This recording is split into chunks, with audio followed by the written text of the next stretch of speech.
차이다. 오늘 현대증권 김진욱 주임과 함께하겠습니다. 안녕하세요. 네, 안녕하세요. 네, 위, 아래.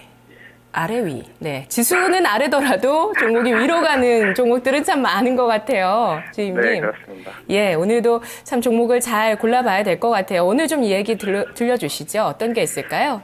네, 오늘 아무래도 지금 시장이 대형주보다는 중소형주, 특히 시장 성향격이 완전 개별장으로 돌아선 것 같은데, 저는 오늘 좀 약간 특징이 있고 한국 시장에서 좀 유니크한 종목을 가지고 나오고 싶어서 하나 종목을 가지고 나왔는데요.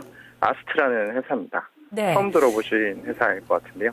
네, 저도 그래서 찾아봤더니 신규 상장주더라고요. 근데 참 네, 반가웠습니다. 한국항공우주가요. 이 네. 기업 같은 경우 성장성이나 좀 수주 많이 되고 있는 기업인데 비교하는 그룹이 없어서 사실 주식시장에서 제대로 평가받지 못한다라는 얘기도 있었거든요. 네. 이제 그룹핑할 종목이 생겼네요. 네, 어제 유럽 시장이 많이 떨어짐에도 불구하고 유럽 시장에서 에어버스는 3% 가까이 급등을 했고 미국의 보잉도 신고가를 갱신을 하고 있습니다. 한국항공우주도 그 영향으로 주가가 거의 신고가 부근에서 지금 주가가 형성되고 있는데요.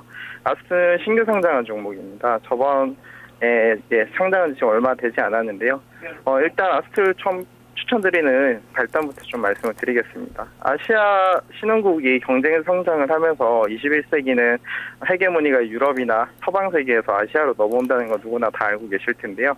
아시아의 특징이 인구가 많다는 것입니다. 중국이나 인도 같이 큰 인구 대국이 많이 아시아에 위치해 있는데요. 이런 국가들이 경제 성장을 통해서 여객 수요가 폭발적으로 증가할 것이 예상되고 있습니다. 이 표를 보시면 주요국 나라 별로 여객 수요 증대 전망을 보시면 인도, 그리고 브라질, 중국 등 각 국가들이 경제 성장률에 대비했을 때 여객 수요도 똑같이 급증을 하고 있는 것을 볼 수 있는데요. 인도랑 중국은 아시다시피 인구가 10억이 넘는 인구 대국입니다. 이런 나라들의 여객 수요가 폭발적으로 증가함에 따라서 같은 여객을 하고 있는 항공사라든지 여행사들이 주가가 상당히 최근에 경제가 좀 안 좋음에도 불구하고 반대적으로 움직여주고 있는데요. 이런 여객 시장을 고도의 기술력과 판매망을 필요로 하는 높은 진입 장벽이 있습니다. 아시다시피 미국에는 보잉이 있고요. 유럽에는 에어버스가 있는데요. 이 두 회사가 시장을 양분을 하고 있습니다. 장거리 노선 중심으로 중대형 여객 시장을 확실히 잡고 있고요.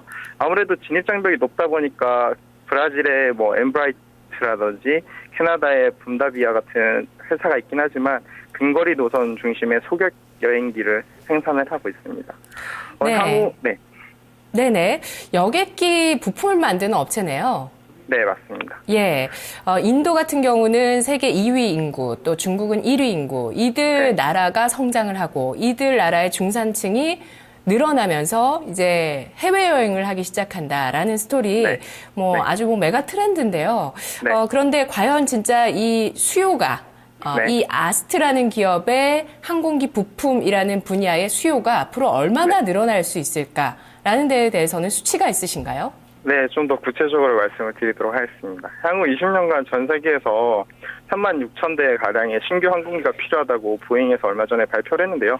이걸 금액으로 환산을 하면 5,730조 가량의 큰 금액이죠. 2024년까지 매년 거의 300조 가까운 시장이 열린다는 사업 보고서를 냈는데요. 네. 이게 보잉과 에어버스에서 전망을 했기 때문에 상당히 구체적으로 가격을 예상을 했다고 좀 생각하고 있습니다.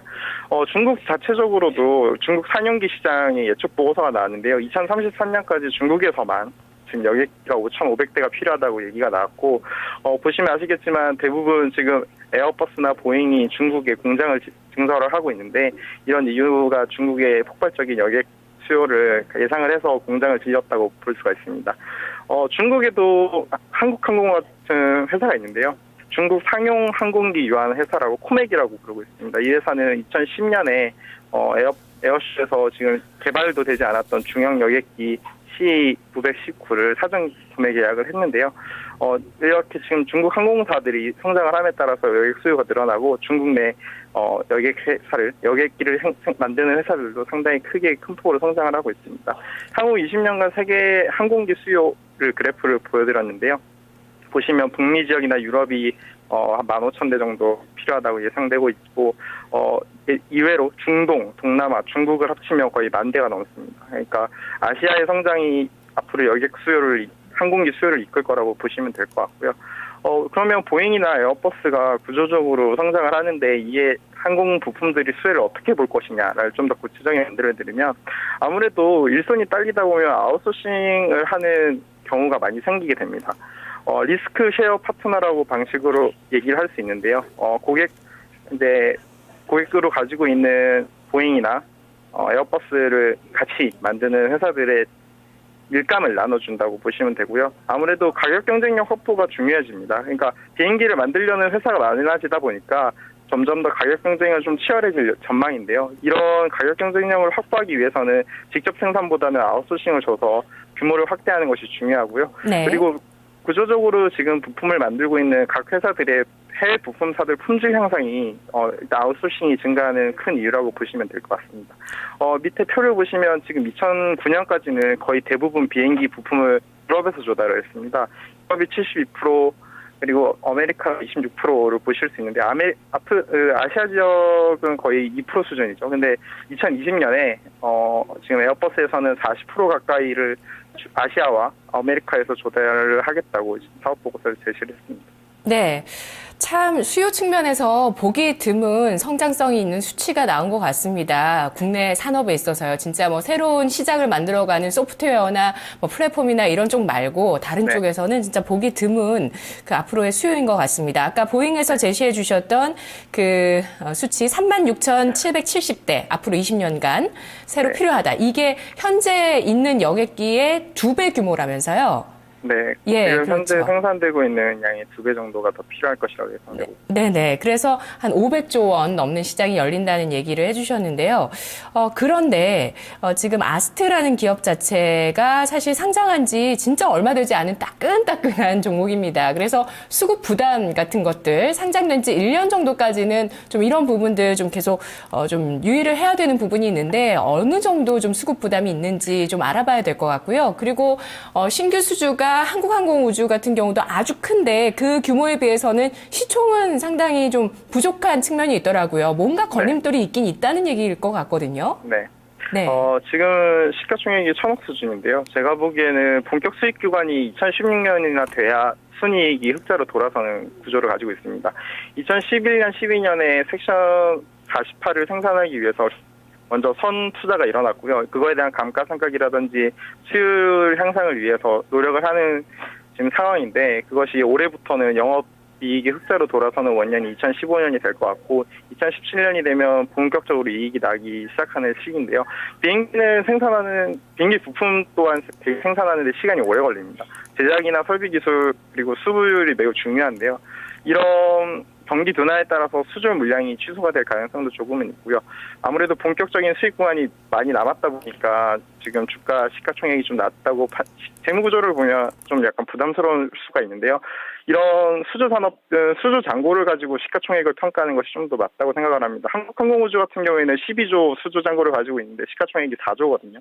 아스트 같은 경우에 나중에 말씀을 드리겠지만 수주 잔고가 9천억 가까이 있습니다. 그러면 시가총액을 봤을 때 제가 보기에는 2, 3천억은 가야 되지 않나 싶은데요. 일단 조금 더 자세히 말씀을 드리면 주력 기종인 B737을 만드는 비행기들이 앞으로 본격적으로 성장할 것 같은데요. 아무래도 중단거리용입니다. B737은 좌석이 150석 정도 규모의 비행기인데 이게 본격적으로 여러 항공기 중에 가장 많이 크게 급성장을 할 것인 기종으로 생각되고 있고요.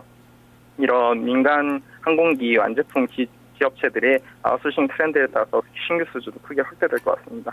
결론으로 아스트를 좀 더 자세히 말씀드리겠습니다. 아스트 같은 경우에는 항공기 동체의 핵심인 꼬리 부분, 그림을 보여드리면서 설명을 좀 더 드리면 섹션 48 부분의 끝부분을 생산을 하고 있는데요.